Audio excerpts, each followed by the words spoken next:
We're now reading the book of First Kings, chapter 13. Now mga kapatid, to begin this, there was an anonymous man of God. You see, sometimes people are very... Kaya mapapasin mo nga, Sister Arlene, people are very fascinated about the social media. Everybody wants to have a piece of fame, Sister Cecil. Gusto ng mga taong, ako naman, padaan. Minsan lang to, birthday ko naman. Kailangan makita ninyo naman ang aking ganito, ganyan. And people like that. People, of course, there's this kind of a part of humanity to be famous, to be known, to flaunt yung anumang meron sila sa buhay. But you see, when I was reading the First King 13, it seems to me that this man is an anonymous man of God. In my opinion, mga kapatid, pwede kang gamitin ng Panginoon even if you are anonymous. You don't have to be famous to be used by God. Hindi mo kailangan maging sikat. Amen ba, mga kapatid? Pwede kang gamitin ng Diyos kahit anonymous ka. Amen? Hindi mo kailangan maging malaking tao. Hindi mo kailangan maging mayaman para tumulong. Kung ano mong meron ka, kung nasaan ka, at kaya mong tumulong sa anuman, maliit na paraan, malaking paraan, whatever it is, you can do. You can do it. Look at that woman in the land of Sarephat, yung babaeng Sarepta. She had the last meal. She could have been so stingy. She could have been so unfaithful or faithless. Wala siyang pananampalataya. And she was anonymous. She was unnamed. She has no name. But she decided to be used by God. At ganoon din tayo, mga kapatid. Hindi natin kailangan maging sikat. Kailangan song leader ako. Para sikat. Para pag tinawag ni Sister Arlene, palakpakan natin ang Panginoon ng ating song leader, mabuhay. Parang pag-uwi ka ng Pilipinas, Sister Marisa, mabuhay. Sister Marisa, pag-uwi ka ng Pilipinas, mabuhay. Huwag natin ganon. Huwag na tayo maging ganyan. Actually, yung mga ganyan mga title, minsan hindi naman, fancy na lang siya eh. Pwede kang gamitin ng Panginoon kahit wala kang title. Yung mga taga-Bisaya, ang ating mga kapatid ng mga Bisaya, kahit walang title, basta nagba-bicycle, o kaya nakasakay sa tricycle, basta gagamitin ka ng Panginoon, kahit anonymous ka, pwede kang gamitin ni Jesus. Amen ba? Amen? Now, there was this anonymous man of God, na nagtuturo ng kabutihan, nagsasabi ng mga mali ni Jeroboam. What did Jeroboam do? Yung reaction niya was to arrest the man of God, the anonymous man of God.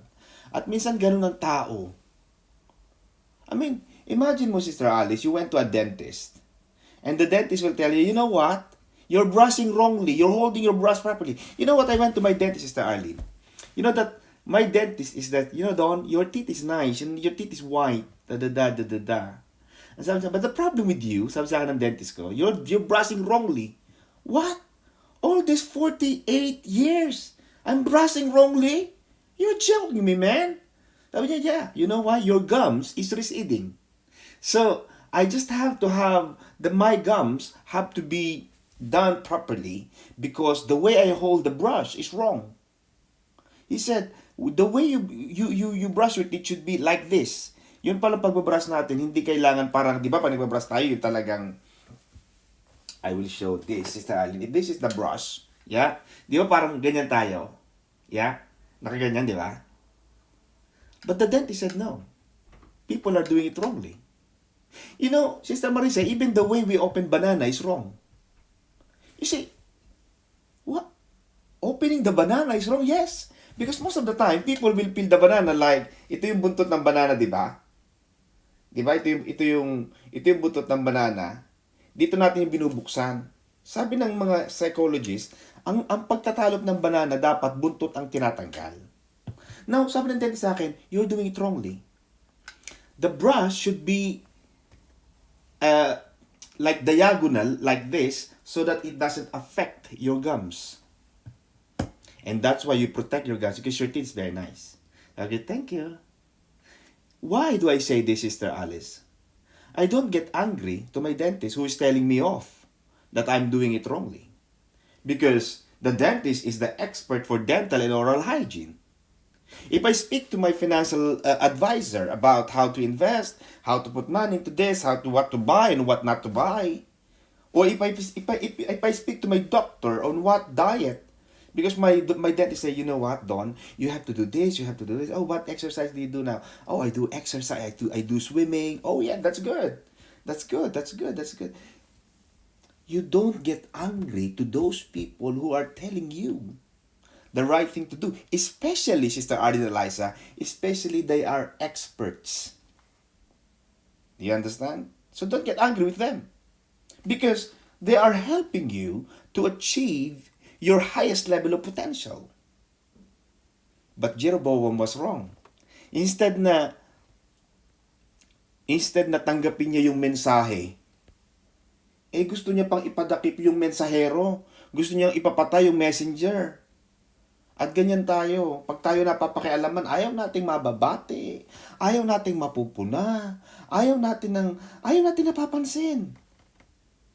Amen ba? Alam mo pananaw ko dyan, Sister Alice, kung hindi ka mahalaga sa akin, Sister Marisa, hindi na ako para makialam pa sa'yo. But because I love you. Sasabihin ko sa'yo, Sister Alice, bukas ang siper mo. Sister Marisa, meron kang dumi sa mukha. Kasi kung ibang tao ka, hindi kita papakialaman. Pero may mga taong ayaw na mapupuna.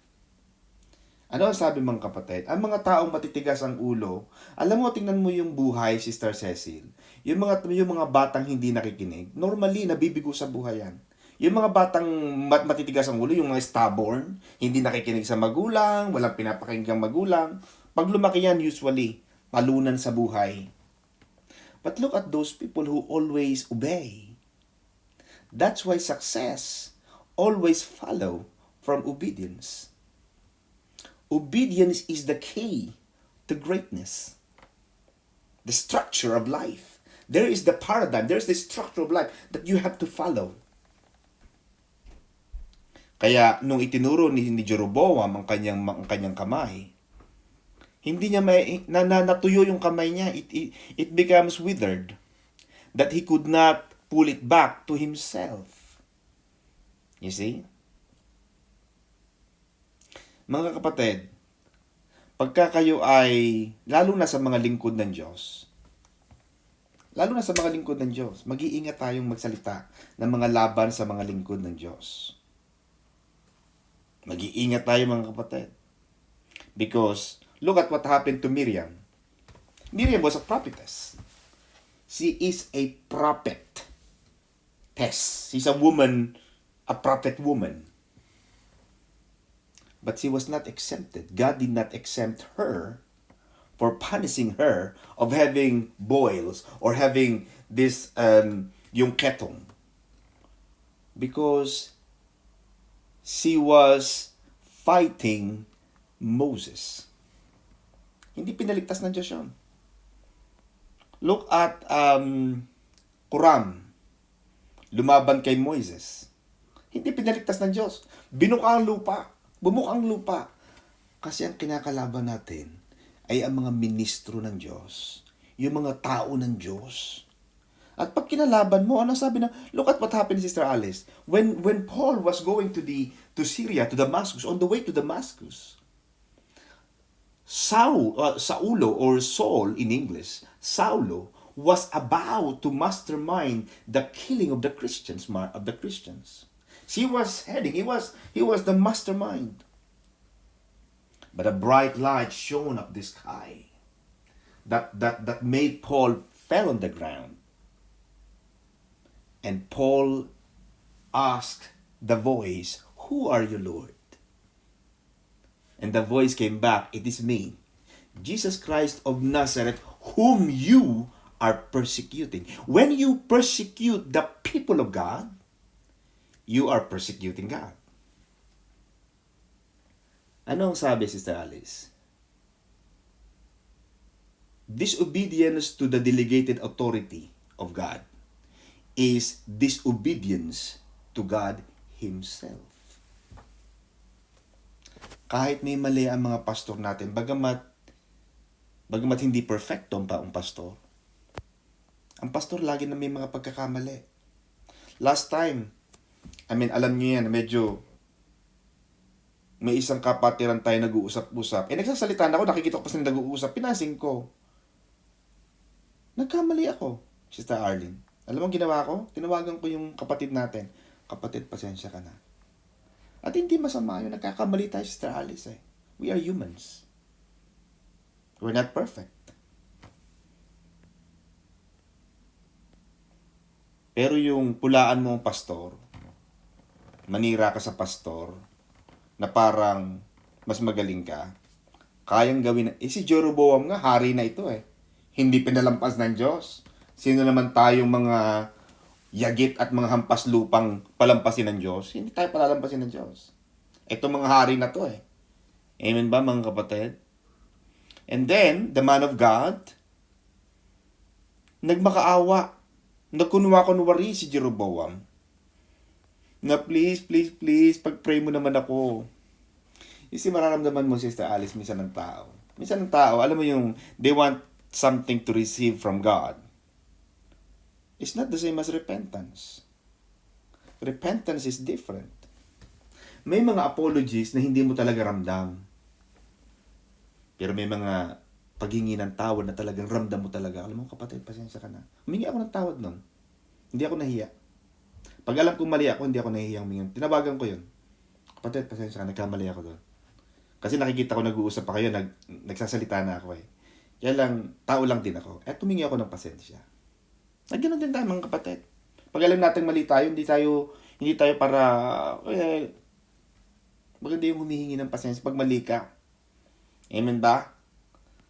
Tama ang sabi ni Elton John, "Sorry is the hardest word to some."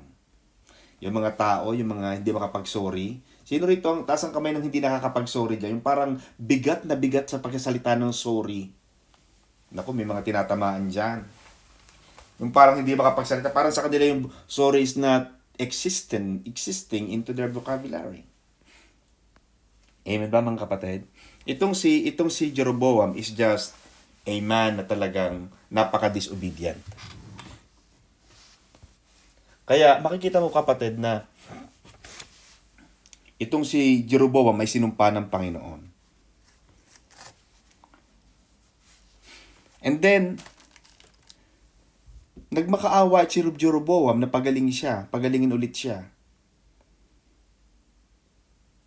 So nanalangin yung man of God para ibalik uli yung kalusugan to restore Jeroboam's health.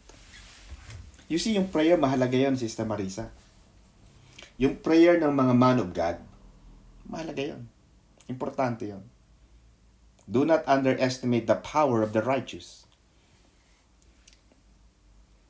At because naawa ang Panginoon, especially, yung panalangin ay nagmula sa man of God. And especially from God, who answered the prayer. Kaya mga kapatid, huwag niyong undermine ang panalangin. And then, inimbitahan ni Jeroboam na kumain itong man of God. Ano sabi ng man of God? Anonymous man of God, even if you were to give me half of your house, I would not go in with you, nor would I eat bread nor drink water in this place. Kasi may warning ang Diyos Amen ba, mga kapatid? Ano sabi ng Awit chapter 1 verse 1, Sister Christy? Mapalad ang mga taong hindi nakikinig sa payo ng masama at hindi sumusunod sa masama nilang halimbawa. Hindi siya nakikisama. Yun ang problema ng mga tao. Mahilig lagi makisama. Ano na sasabihin ng mga kaibigan ko? Ano na sasabihin ng aking mga kapitbahay? Nakakahiya naman kasi. Ay nakikisama ka, pero nangyayari, Sister Alice, nakikisama. Alam mo yung iba yung pakikisama sa pakikisama. Yung ginagawa nila masama, ginagawa mo na rin. Eh kung nga naman yung man of God, kakain kasama ni Jeroboam na disobedient, eh di baka yung sumpa kay Jeroboam mapunta rin sa kanya. Sabi ng Awit chapter 1 verse 2, sa halip, kasiyahan niyang sumunod sa kautusan ni Yahweh. At ang sumulat mga kapatid nitong talatang ito, marahil ay si David. Because si David lagi niyang binubulay-bulay ang salita ng Panginoon. Sinusunod niya ang kautusan ni Yahweh. Eh ang kausap mo, ang kahuntahan mo palagi ay mga taong mga walang ligo, mga taong walang mga pagkilala at pagmamahal sa Diyos, balang araw. Kung ano ang ginagawa nila, gagawin mo na rin yan. Ano ang sabi Sister Cynthia? Bad company corrupts good character. So you have to choose good friendship. You have to be surrounded by people of God. Tama na yung pakikisama. May kliyente ako na niloko-loko na, ganto-ganto na, may mga, dinala na sila sa masamang kung ano mang mga masasamang yaan. Abay, nahihiya. Nakakahiya naman kasi. Nahihiya ka sa kanila, pero sila nung tinuliloloko ka, hindi sila nahiya sa'yo, tapos ngayon nahiya ka sa kanila. Bakit? Unfair. Hindi nga sila nahiya, kung ako ang akin, itong isa akin hindi nga sila nahiya sa akin Tapos ako mahiya ako sa kanila, bakit? Nasaan ang hustisya doon? Wala. Huwag makisama. Huwag kang makisama, huwag makiumpok, huwag makihalubilo sa mga taong walang pagkilala sa Diyos. Huwag makihalubilo, huwag makiumpok, huwag makipaghuntahan sa mga taong ayaw, ikaiba ng pananampalataya, kaiba ng paniniwala mo. Bakit? Kasi wala naman kayong pag-uusapang, wala naman kayong common ground. Wala kayong common ground Bagamat hindi ko sinasabing umbagin mo sila, pero wala kayong common ground. Sabihin, magkaiba kayo.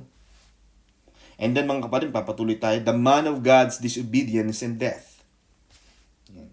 Yung kanina, yung man of God, ay man of God. But eventually, the man of God, Sister Cynthia, he died of disobedience and death. And this is the classic example of what David was saying. Ano ang sinasabi ni Haring David? Bakit balikan ko ang sabi ni Haring David? I beat myself. Sabi ni Paul. I beat myself, sabi ni San Pablo, at nabasa ko nito sa inyo. I discipline my body. Ang sabi pa ni St. Paul, I strike a blow to my body and make it my slave, so that after I have preached to others, I myself will not be disqualified for the prize. Oo, nangangaral si Pablo. Pero sabi ni Pablo, ginagawa kong alipin, pinapalo ko, sinusuntok ko ang aking katawan para sa aking pangangaral, ako man ay hindi ma-disqualify. Baka nga sa kapapangaral ko, ako naman pala, tama sabi ni Sister Cecil. Baka sa kakapangaral natin, baka naman tayo naman pala ang hindi gumagawa. Amen ba mga kapatid? Yun ang sinasabi rito. Kasi yung lalaking ito, man of God. Man of God ka kanina. Pero hindi ka man of God every day. Walang ganon. At yung being man of God is not eternal. Is not parang guaranteed forever. Tama ang sabi ni Paul, dapat binibit mo siya every day. You always obey the laws. You always meditate the Word of God. Lagi kang sumusunod sa Diyos every single day. Sabi ng Panginoon, you want to follow me? Pick up your cross and follow me. Don't stop. Ay, man of God na ako ngayon Hindi. Kailangan araw-araw. Hello, mga kapatid. So, ang sinasabi rito, Sister Arlene, ito ang akin, do not be complacent about being strong. Hindi porke malakas ka ngayon, lagi kang malakas. In fact, even the great, even the strong fall down. They fall. Amen ba mga kapatid? Pero ang sabi ng Panginoon, Sister Cecil, sino man ang manatili? Kaya ang pinag-uusapan dito, Sister Christy, yung endurance. Stamina, energy, and endurance. Whoever endures till the end. Because God knows that this race is difficult. Mahirap. Mahirap sumunod sa Diyos. Talagang hindi to para sa lahat, Sister Christy. May mga tao talagang, yung nung nag-law ako mga kapatid, nag-take ako nag-start ako sa School of Law, ang dami namin. Siguro 100 plus kami. Alam mo nung graduation namin, Sister Cynthia, nakita ko lang classmate ko, isa. Dalawa na lang kami natira sa 100 plus. 100 plus. Isa lang ang nakita kong kaklase ko. Sabi ko, where are the others? Sabi niya, I don't know. Some of them, I think they gave up. Alam, may mga classmate akong nag-give up. They could not stand. It's difficult. It's not for everybody. At ganun din ang eternal life, Sister Christy. It's not for everybody. But do you really want it? Then sabi ng Panginoon, follow me. And then sabi nito mga kapatid, come home with me and eat bread. Ito na yung sinasabi ni Brother Jay kanina. Yung old prophet in Bethel invites the man of God to dinner. Kasi madali magpakilala. At madali magpretend. Naku, dati rin akong ganyan. Dati rin akong, alam mo, pareho tayo ng faith. Arlene, papareho tayo. Alam mo, ganyan din ako. Yan, lakas na ka. Nag-a-attend din ako ng ganyan eh. Arlene, ang ganda ng buhok mo ngayon. Parang kakaiba. Parang blooming ka. Parang ang ganda ng damit mo ngayon. Parang, parang something is different. Kahit alam mo namang wala talaga. Kasi mararamdaman mo ang tao pag binobola ka eh. Cynthia, ang ganda ng mukha mo. Parang flawless ka ngayon. Ano bang ginawa mo dyan? Nagpabelo ka ba? May mga ganyan eh. Diba? Mag-iingat sa mga bulero. Tama sabi ni Randy Santiago, mag-iingat sa mga kakatindila. Diba?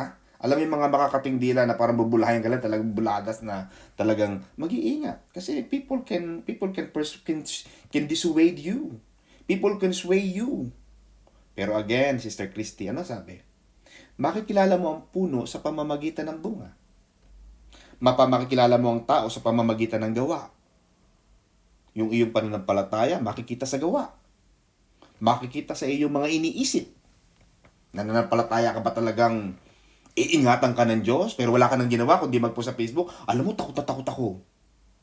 Pero naniniwala ako sa Diyos, may faith ako ha. Promise, pero takot na takot ako.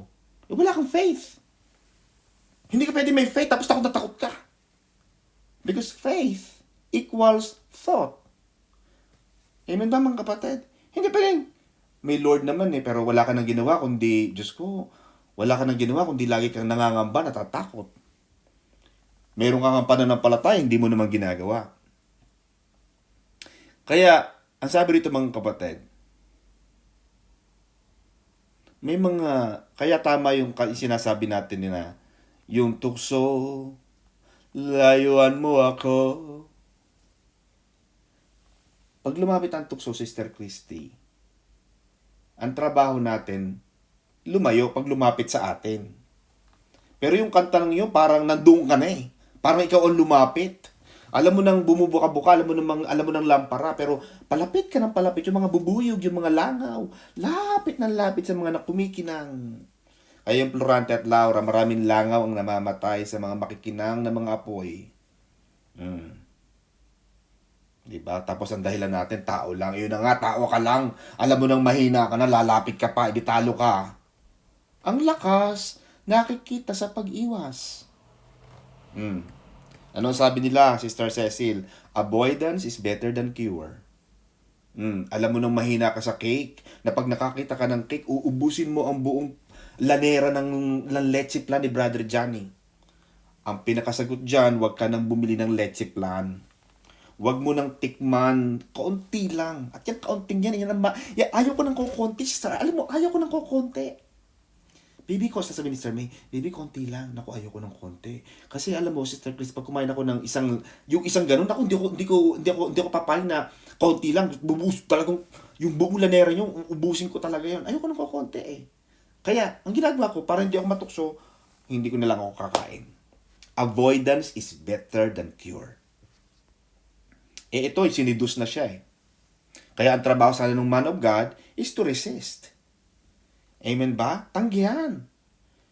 Arlene, magpunta tayo sa FM, mag-inuman tayo, may problema ka, halika na.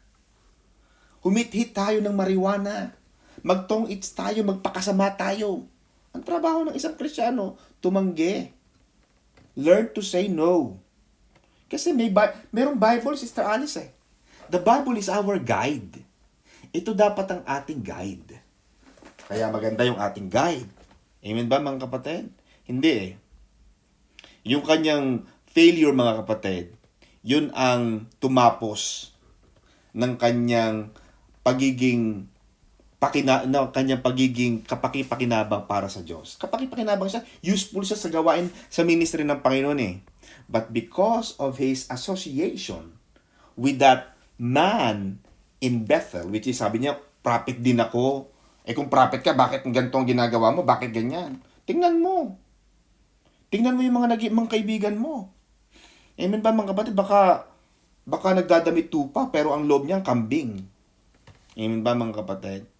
Now, in verse 22 ng chapter 13, sabi ng Panginoon kay Jeroboam,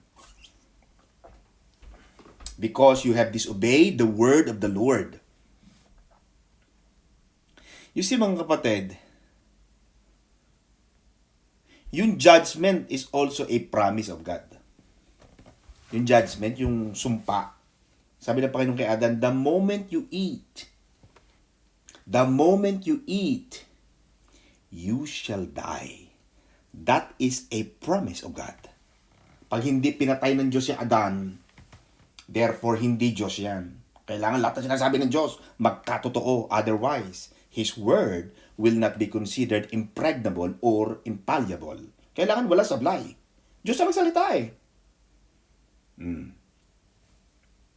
Yun ang mahirap. Hard test. Mahirap yon na pagsubok kay Jeroboam. He should have kept the commandments which the Lord God has commanded him. Kahit ano pang tukso, kahit ano pang mga, kasi may mga sugar-coated eh. Kaya may mga candy ngayon, Sister Ali, na calorie-free o no calories. Yung mga Coca-Cola, no calories. Naku, mag-iingat ka ng mga Coca-Cola, zero. Yung mga zero, naku, hindi ko maniniwalang zero yan. Zero calorie yan, pero ang daming sugar. Huwag kang maniniwalang rice na na low carb. Kanin na low carb. So nakita nun. Parang sinabi mong baboy na halal o baboy na pwedeng kainin ng mga Muslim. Hindi pwedeng ganoon. Amen ba mga kapatid? Kasi minsan, may mga temptation na sugar-coated. Amen ba mga kapatid? Maganda sa una.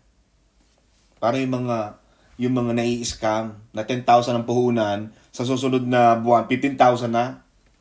Maraming naluloko na nadedengoy. Amen ba? Ano ang sabi ng Panginoon doon sa man of God? Because of your disobedience, your corpse, yung bangkay mo, shall not come to the tomb of your fathers.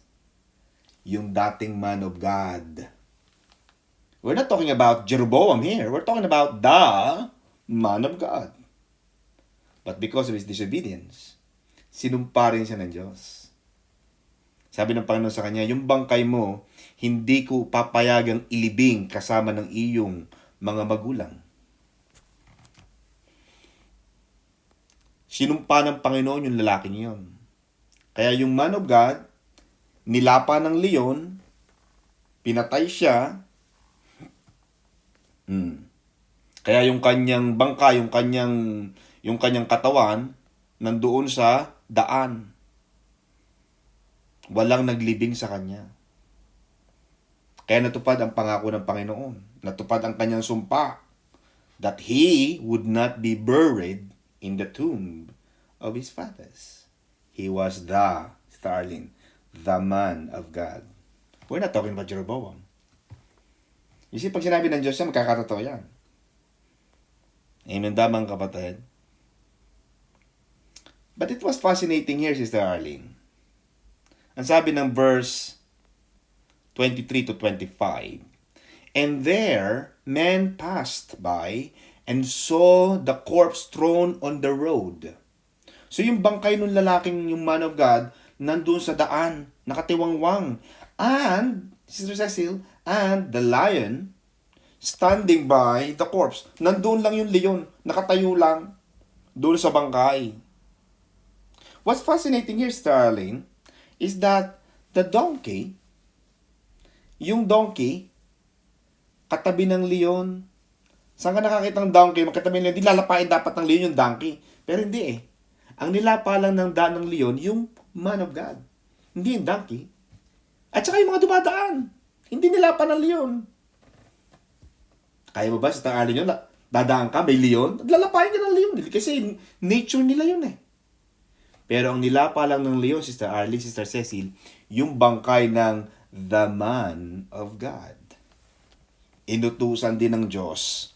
May special mission ang leon para i-execute yung judgment ng Diyos. Amen ba? Kaya utusan ng Panginoon ang mga leon. Kaya utusan ng Panginoon ang mga gagamba, ang mga isda, ang mga langaw, ang mga ahas. Pwedeng utusan ng Diyos yan. Kasi control niya ang buong daigdig. Even the lion can be used by God. Anong tawag, Sister Marisa, ng Panginoon sa mga peste? Nung Exodus, di ba? Maraming peste, may mga palaka, may mga ahas, may mga ganyan. Ano ang sabi ng Panginoon, Sister Arlene? He called this plagues. Tinawag ng Panginoon ito, mga salot na ito, my armies. Sundalo ng Panginoon ang mga plagues, yung mga sumpa, sundalo ng Diyos. Gumagalaw yan according to the voice and the direction of God. Kaya hindi mo pwedeng galitin ng Diyos. After this event, at itong mga problema kay Jeroboam, matigas talaga ang ulo niya. He did not turn from his evil way. Na dapat sana nakinig na siya, kitang-kita na niya. But he ignored the warning sign. Maraming taong ganyan si Starling. Nararamdaman mo na sa katawan mo, may sakit na. Ay, masakit itong bato ko. Meron ka bang painkiller? Sister Marisa, nakikinig ka ba? Sister Marisa, o tulog ka na dyan? Kaya mahirap yung, alam mo kaya mahirap yung ang background nasa likod, tapos ito, madilim, si Brother Matt, hindi mo nakita kung, lalo yung mga singkit, tapos hindi gumagalaw, hindi mo alam kung picture lang na,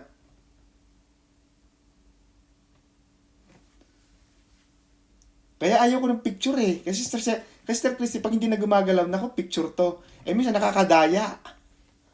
Amen ba mga kapatid? Pero gising naman si Sister Marisa. Nasa na tayo mga kapatid? Hindi siya nagbago. Kasi mga tao mga kapatid talaga minsan ayaw nila may mga taong ganun. Ayaw nilang baguhin ang style nila. Alam na nilang hindi maganda. Alam na nilang baduy sila. Yun pa rin ang style nila. Ito ang style ko. May mga taong ganun. Hindi naman bagay. Nakikiusok. Ito ang style nila. Amen ba mga kapatid? Hindi nagbabago. May mga taong nakakaramdam ng sakit, nakakaramdam ng ganito. Hindi nagbabago ng lifestyle. Alam na nilang tumataas ang presyo nila. Hindi nagbabago ng dietary lifestyle. Wala nang magastos. Merong isang tao na, attorney, nag-book ako ng hotel. Magkano ang hotel mo? 55 pounds. Akala ko ba sabi mo kanina, wala ka ng kapera-pera? Bakit nag-book ka pa ng hotel? Hindi ka na lang sana tulog sa ilalim ng tulay at libre.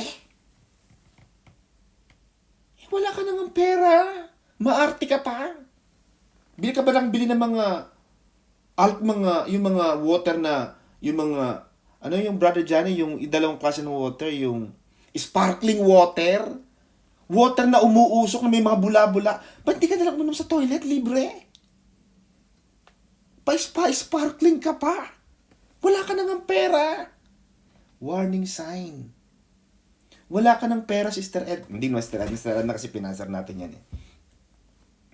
Pero kung wala ka, alam mo nang minaramdaman ka, Sister Chami. Huwag ka lang inom ng painkiller. Magpa-doktor ka. Naku, pastor, ayoko kasi baka malaman ko ang sakit. Sige, huwag ka na magpa-doktor. Malalaman-laman mo, terminal 4 na yan. o terminal cancer na yan. Ayaw magpagamot kasi ayaw nilang malaman na sakit. At bakit? Pag hindi ka nagpagamot, hindi mo nalaman, hindi ka mamamatay. Kung baka mamaya sign na yan ng ganyang mga terminal illness na pwede pang magamot, pwede pang daanin sa ganitong gamutan. Because natatakot ka. Ayaw mo pakinggan yung warning sign. Alam mo yung mga pain natin, it's a warning sign from God. Warning sign ng Diyos yan. Nakakaramdam ka na ng, ba't kaya lagi sumasakit ang ulo ko? Ba't kaya ganito? Nanlalabo ng mata ko? Ba't kaya ganito? May mga warning sign. But Jeroboam did not do that. Lalo niyang inignore yung warning sign, babala ng Diyos. Kaya pag yung mga sasakyan, hindi mo minarinig ka na, tug. Tapos inignore mo yon, mamaya ma-accident, magkakaroon ka ng problema because of ignoring the sign. Huwag mo i-ignore ang sign, mga kapatid. And then, si Jeroboam, mga kapatid, he became the priest. Siya na gumanap, siya ng hari, siya pa ang priest na doon sa kanyang lugar, sa northern part of Israel. You see, ang mahirap kay Jeroboam, mga kapatid. Maganda ang kanyang opportunity. He had the great opportunity. Kasi may pangako sa kanya ang Diyos. But the promise of God, Sister Alice, is not guaranteed. Just because God said this, that He promised, it's not guaranteed. Because God wants you to become a partaker. God wants you to be a part of the fulfillment of the promise. Hindi po sinabi ng Panginoon na, okay, Jeroboam, magiging maganda. Sabi ng Panginoon 1 King chapter 11 verse 38, then it shall be if you heed or obey all that I command you, walk in my ways and do what is right in my sight, to keep my statutes, my laws, my commandments as my servant David did, then I will be with you, will bless you, build for you an enduring house as I built for David, and will give Israel to you.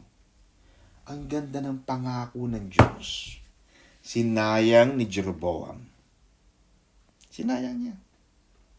Don't waste a good opportunity. Kaya nga yung ating mga kanina, kasama ko yung mga kapatid natin from Oman, sinasabi ko sa kanila, United Kingdom, Sister Arlene, is the best country in the world. Do not waste your opportunity here. Do not waste any good opportunity. Lalo na pinagkatiwalaan ka ng Diyos, do not waste that opportunity. Yan ang nangyayari. Maraming tao, ang ganda-ganda ng oportunidad, sinasayang. May mga bata, may panahong mag-aral, may panahong makatapos ng karera, hindi nag-aaral. Walang ginawa kundi mag-computer. Mga nakikinig dyan. Walang ginawa kundi maglaro ng mga Dota, kung ano mga Dota na yan. Yung mga legend na Mobile Legend na yan. Walang ginawa. Magandang opportunity but people can waste it. Just because you have the good opportunity doesn't guarantee. Because opportunity comes with pursuit. You have to pursue greatness. You have to pursue excellence. Yung disobedience, mga kapatid,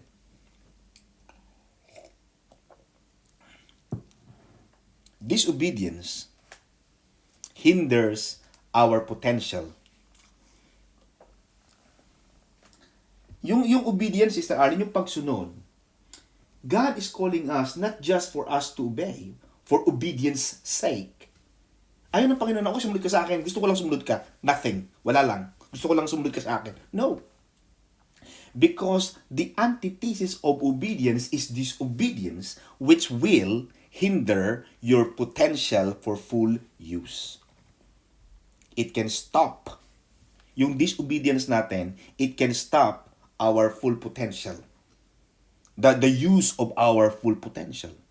Kaya tama sabi ni St. Paul, therefore, if anyone cleanses himself from the latter works of dishonor, he will be a vessel for honor, sanctified, and useful for the master, prepared for every good work. Ibig sabihin, Sister Marisa, kapag tayo raw mga kapatid ay nilinis natin ang ating sarili, nawala yung dishonor, yung kawalan ng karangalan, at tayo ay gagawin ng Panginoong lalagyan, vessel of honor. Lalagyan ng karangalan, pinalinis, kagamit-gamit, kapaki-pakinabang para sa ating Master. Prepared for every good work. Ihahanda ka ng Panginoon sa good work. Ihahanda ka ng Panginoon, gagamitin ka ng Diyos because of what you do. Ginagamit ng Panginoon yan eh. Yung ating pagsunod mga kapatid, ginagamit ng Panginoon yan. Kaya sabi ko nga sa inyo mga kapatid, do not waste a good opportunity. Lagi yung sinasabi yan si Alice, your decision now is your seed for the next. Your decision today is your seed for tomorrow. A wrong decision creates your pain. A wrong decision can create your pain. Yung maling desisyon, yan ang magiging dalahin mo sa buhay. Because you made a wrong choice. God loves you because of who you are, but He blesses you for what you do. The blessings of God is always dependent on what you do. It's always conditional. The blessings of God is always conditional. There's always if you obey, if you hearken to the voice of the Lord your God. Laging may if. Now, sabi ng Panginoon, chapter 14, mga kapatid, Ahijah, the prophet of God, declares God's judgment on the house of Jeroboam. Chapter 14, verse 7 to 11, Go tell Jeroboam, thus says the Lord of hosts, the God of Israel, because I exalted you from amongst the people, and made you ruler over my people of Israel, and tore the kingdom away from the house of David, and gave it to you. You see, kaya mahirap yung masyadong mabilis ang promotion.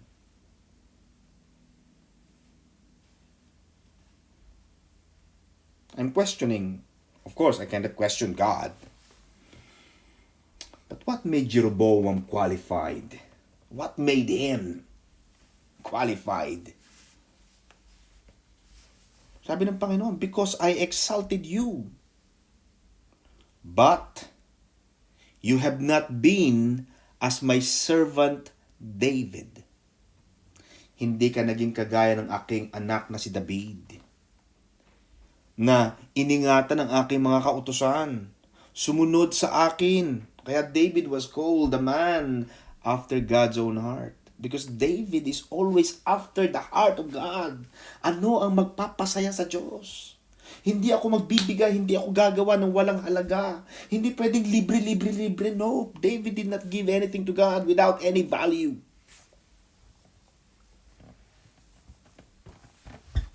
Kaya kinumpara ng Panginoon si Jeroboam kay David.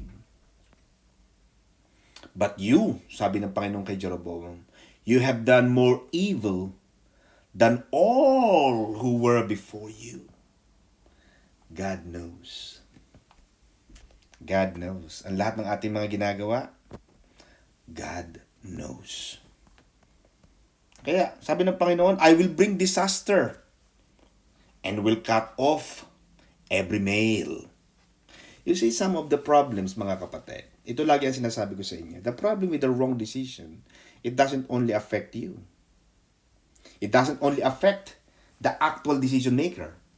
The wrong decision maker doesn't only affect that person, it sometimes affect the future generations. Ito nangyari kay Jeroboam. Jeroboam could have had a lasting dynasty. Just like Saul.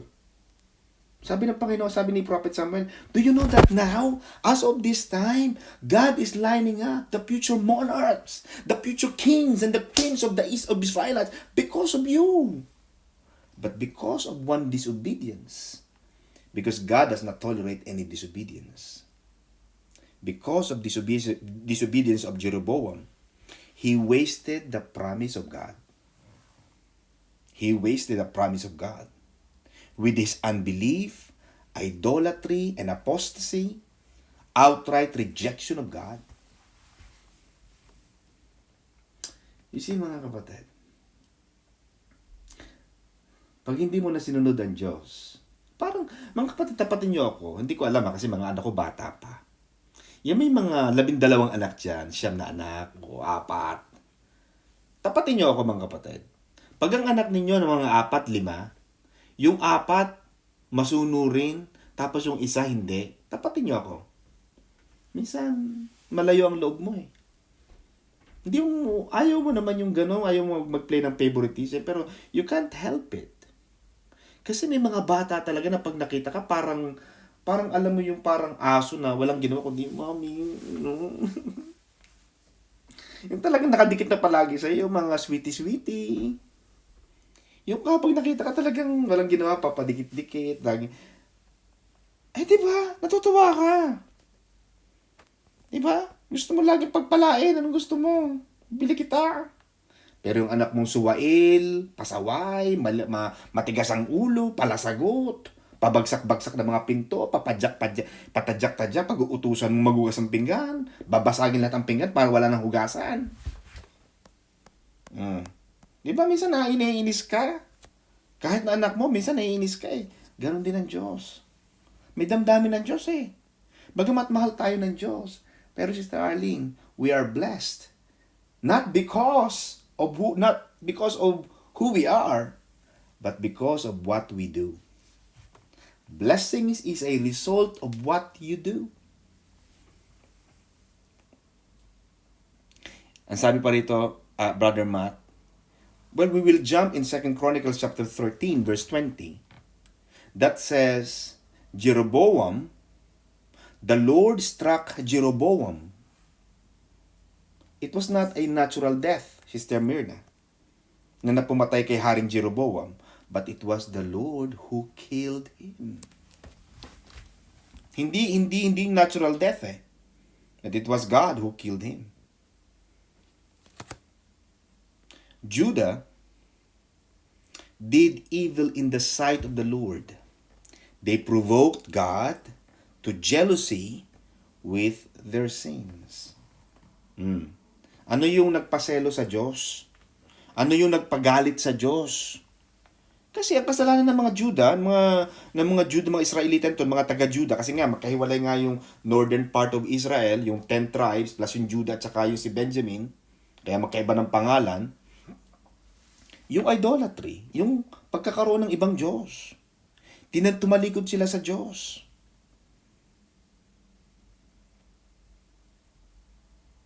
Alam mo, pinakamasakit, Sister Arlene, yung and I'm talking, mga kapatid, sa atin lahat, tayo naman ay mga matured na. Pero ang pinakamahirap siguro para sa akin, yung dati mong mahal, tapos tumalikod sa'yo. Yung, alam mo, yung mahal na mahal mo, tapos biglang, bakit? Saan ako nagkulang? Mahirap yun eh. Mahirap yun. Mga kapatid, ito naman ay, sa bagay tayo may 10 minutes pa. At gusto ko lang ikwento to sa inyo. When I was with my first wife, and alam ito ni Sister May, I had the chance. I planned to reconcile. Kasi gusto ko kasi Sister Alice, hindi ako lumaki sa hiwalay eh. Wala akong ganung background eh. Kasi mami ko, daddy ko maayos eh. Wala akong mga kamag-anak o sa church na wala akong ganun eh. Wala akong pagmumulan eh. So, my first instinct is to accept. Pero nung nakita ko na unfaithful na siya, nadumihan na yung aming matrimonial bed, she became unfaithful. Lumayo na ako.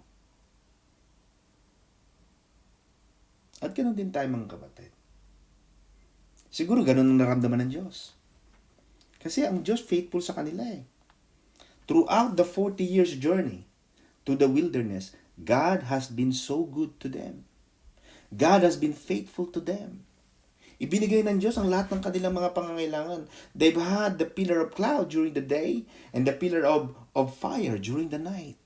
They had the quail eggs, yung karne. They had the manna, yung mana na parang tinapay, na parang pandesal sa araw. Lahat ibinigay na ng Diyos eh. But these Israelites, they pursued spiritual adultery with idols. Kaya tayo mga kapatid, ipinagbabawal natin na huwag na kayong sasamba sa mga Diyos-Diyosan kasi harap-harapan ng pagyurak yan sa Panginoon. Yung pagsamba mo sa mga santo at mga santa na hindi naman talaga yan ang gusto ng Diyos, yan ay spiritual adultery na ipinagbabawal, mortal na kasalanan ng Diyos, sa Diyos. Ayaw ng Diyos niyan. Ang sabi ng Panginoon, you shall worship me in spirit and in truth. You see mga kapatid, sabi rito, He took away the treasures of the house of the Lord and the treasures of the king's house. Matatandaan natin na during still our for the last few sessions in our series of Solomon's Wisdom, Solomon had built one of the most grandest temples, structures, billions of dollars on the temple alone. Kaya nung mamatay siya, iniwanan niya ng maraming kayamanan si Rehoboam, both in the temple and in the palace. But only after 5 years, the wealth that was left by the richest man ever lived was largely gone.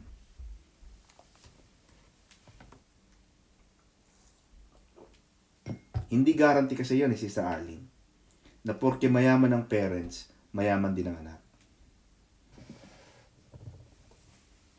Wealth, one of the characters that we can teach our children is to multiply wealth. Dapat nilang malaman, pag may pera kayo mga kapatid, ang isipin mo kaagad, ano ang gagawin ko sa pera na to para kumita ako? Kaya Sister Marisa, mga Chinese, mga Chekwa, ang gagaling nila. Yung mga Chekwa, pag noong mga 1950s, pag tingin mo ang kasaysayan ng Pilipinas, Sister Mirna, ang mga Chekwa noong mga 1940s, 1930s, yung mga yan ay mga migrantes. Niha, nihu. Ang alam lang nila, niha o nihaw. Amen ba mga kapatid, Sister Mirna? Pero mga Chekwa, pag may piso, bibili ng tinindag, yung patpat o yung steak. Bibili ng saging na saba, bibili ng mantika at kawali, magluluto sa Santa Cruz, magluluto sa Divisoria, magluluto sa Baclaran, ibebenta. Pag may piso, ang Pilipino pag may piso, bibili ng saging sa mga Chekwa. Kaya ako yumaman, Chekwa. Tingnan mo yung mga Chinese. Tingnan mo si Sister Alice Yu. Si Sister Alicita Yu, ang kanyang surname, Yu. Kaya pag may ka-text si Sister Alice at hindi niya kilala, who you? Amen ba mga kapatid? Hindi guarantee yun eh. Bakit? Hindi tayo tinuruan. Nung unang panahon, Brother Matt, kasi ang mami ko hindi believer yan sa sales eh. Yung mga dati nagbebenta ako ng balot, ng mga ice candy, ng mga chicharon. Sabi ng mami ko, ay bumababa ka dyan sa bikleta. Bakit ka nagbebenta ng balot? Bakit ka nagbebenta ng chicharon? Nakakahiya. Ayaw ni Pastora yan. Kasi siyempre, ayaw niya yan eh. Pero Sister Marisa, nandyan ang pera sa pagtitinda. Wala ang pera sa pagtatrabaho. Oh, mga kapatid. Yan, kailangan mga kapatid, matutunan natin, ituro natin sa ating mga anak na hindi tayo porke malakas tayo, may pera tayo ngayon, lahat ubus-ubus biyaya tayo. Wala na tayo bukas. Wala tayong pakialam, ubus-ubus na, bilan na natin lahat yan. Hindi. Solomon was wealthy. But the problem with him, He did not teach his son Rehoboam to keep the wealth. Kaya hahangaan mo ang mga mayayamang angkan sa Pilipinas. Pag nakita mong angkan ng mga Gatus, yan, mga bigatin yan. Albutra family, kilalang mga, di ba? Pag nakilala mo yung mga Ayala, from ano pa talaga eh, Subel, nakilala mo yung mga Tan, nakilala mo itong mga C, nakilala mo yung mga Bilyar, tama yung Bilyar. Bilyar, pag nakita mo si Bilyar, he is now training his son, Mark Bilyar, to be his successor now. Tinitrain. Mga kapatid, yung ating mga anak, kailangan turuan nating magpayaman. Hindi porke laging hingi ng hingi. Hindi porke hindi pwedeng consumer tayo, mga kapatid. Kailangan producer tayo. Alam mo, Sister Marisa, ang problema sa Pinas, wala tayong production stage. Mahilig tayong bumili. Hindi tayo nagpo-produce. Yung ating, alam mo ba ngayon, Sister Cecil, yun daw ating mga posporo, inaangkat pa natin. Yung ating, dati yung Thailand, dati nag-aral lang daw sila sa University of the Philippines para paano i-propagate ang mga palay. Tayo ngayon, tayo pang umaangkat. Jasmine, Thai rice. Diba? May nakita ka ba Philippine rice? Meron, NFA. Yan, mga NFA, mga kulelat, mga durog na bigas. Pero yung mga Thai, na dati nag-aral lang sa Pilipinas, ngayon, sila na ngayon ang producer. Tayo nang nag-aangkat. Pati mga palito ng posporo, inaangkat natin. Wala tayong production. Magpunta ka sa Pilipinas, lahat bumibili. Magpunta ka ng China, lahat nagpo-produce. Producer sila eh. Kaya ako pag nanonood ako ng mga planggana, brother dyan, yung planggana, ang dali palang gawin yan. Babagsakan lang yun ng malaking boom. Korting planggana na siya. Yung mga plato, yung mga ganitong tasa, lalagyan lang nila, di ba, bibili sila ng kulay puti. Puting tasang ganito. Bibili lang sila ng mga pandikit. Ibebenta na nila. Iba na ang presyo. Ang Pilipino, bili ng bili. Hindi tayo nagpo-produce. Yun ang problema natin. Ang mga Chinese, pag nagbabasa yan sa umaga, si Brother Matt, ang mga Chinese, pag nagbabasa yan, sa umaga pa lang, ang binabasa stock market. Stock market.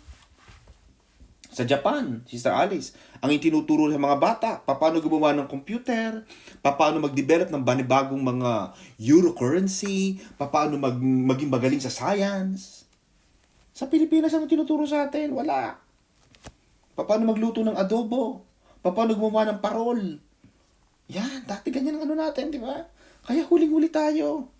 Hindi tayo tinuruan kung paano i-multiply yung wealth. Yun ang nangyari dito kay Rehoboam. Bagamat malaki ang binana niya, kaya mga kapatid, dapat, hindi yung sinasabi ko dati sa inyo, you have to deserve before you desire. Kailangan deserving ka. Si Rehoboam, pinamanahan ng pagkadami-daming pera, hindi naman niya deserve. Hindi pa niya kaya. Amen ba mga kapatid? Kaya minsan, could it be, Sister Arlene, could it be that God doesn't really bless others? Because God knows they are not yet ready. Kasi mga tao gusto ulit manager. Ready ka na ba? Could it be that the reason why there are, sabi nila, why do you remain single? Wala bang mga pwedeng ligawan? Or could it be that you are not yet ready to become a responsible man? Kasi dapat mga kapatid, you deserve before you desire. Lastly mga kapatid, si Rehoboam, apparently, yung mommy ni Rehoboam was named Naamah. Naamah. An Ammonites, isang Ammonita. At alam natin mga Ammonites, kalabang mortal yan ng Diyos. Kalabang mortal yan ng mga taga-Israel. At maraming mga biblical scholars and experts believe that it was Solomon's marriage to foreign wives. Yung kahangalan ni Haring Solomon sa pagpapakasal sa iba't ibang uri ng babae, maaaring siya ang nagpasimula. Siya ang nagpasimula ng ganyang tradisyon. Kaya itong si Rehoboam, ang nanay niya, isang Amonita, ano ituturo niyan? Kanina may kausap akong taga Middle East. Sabi nung isang taga Middle East, Sister Alin, alam mo, attorney, yung anak ng ano ko, yung amo ko, taga Middle East na yan. Alam mo, kasabi-sabi sa akin, 5 years old. Brother Matt, 5 years old na bata. Alam mo, ibinubukas sa bibig, I will kill you. I will kill you? 5 taon? Ha? Ay, maaari. Kasi, ang nanay niyan, killer. Walang ituturong tama ang mga taong mali at walang pananampalataya sa Diyos. Wala kang makukuhan tama eh. Kasi mali. Kaya yung salita ng mga bata, maaaring naririnig sa, ay mayayamang mga angkan. Sister Alice, we're not talking about the average or commoner. We're talking about the elite na mga bansa. Sinasabi mga sheikh at mga nobles. Pero ang mga salita ng mga bata, 5 years old pa lang, I will kill you. Yun ang tawag nila sa kanila mga Pilipinang mga nani. Na pagka yung mga nani ay medyo sinasampal, sinusuntok daw. Ayun ko, totoo yun. Pero sabi ng mga tao, yun daw, totoo raw. Sinasabunutan sila, sinasaktan sila. At yung mga nanay, hindi inaawat. Sasabihin ng mga nanay, it's normal. Normal? Eh kung saan ako yan, yari yan. Sa Pilipinas mo gawin yan, sigurado nakabitin niya sa... sisilihan ka talaga sa Batangas, talagang lalagyan nila ng sili. Lalagyan nila ng labuyo yung bibig mo para matuto ka magsalita ng tamang may paggalang. Yun ang nawawala sa tao eh. Yung pagtuturo ng magulang. Eh itong si Rehoboam, ang nanay niya, si Naama, which is an Ammonite. And Solomon keep marrying foreign wives. Hindi sa sumunod sa Diyos. Lastly mga kapatid, but the good thing about Rehoboam, nagsimula siyang mag-lead na isang matapang, masama. But at the latter part of his life, Sister Arlene, nagpakababa siya sa Diyos. Pag binasa mo 2 Chronicles chapter 12 verse 6 to 7, he humbled himself to God towards the end of his life. But Jeroboam on the other side, he started good. He received the promise from God. But he died terribly. Kaya magkaiba ang ending. Magkaiba ang ending ni Rehoboam, nagsimulang masama, pero natapos ang buhay niya sa pagpapakababa at pagkilala sa Diyos. Jeroboam, maganda ang pasimula, pero namatay siyang wala.